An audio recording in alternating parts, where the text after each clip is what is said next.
नाइंसाफ़ी इतनी शदीद हुई, बोलते हुए भी मैं बाज़-औक़ात काँपने लग जाती हूँ। ये जिस पे बीती होगी तो कैसे बीती होगी, और मैं वहाँ क्यों नहीं थी उसको बचाने के लिए। अरशद शरीफ को खून से घबराहट होती थी, कभी शेव करते हुए भी कट लग जाता था तो एकदम से शोर की मुझे आवाज़ आती थी, मैं भागते हुए जाती थी, क्या हुआ है?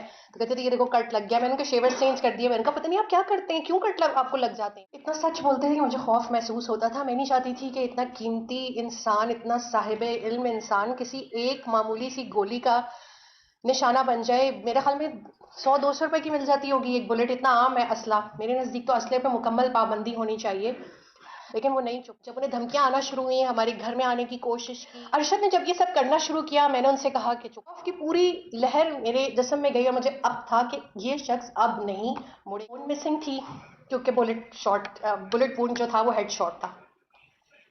किडनी नहीं थी, नेल्स नहीं थे, पसलियां टूटी हुई थी, ब्रूज ही ब्रूज थे।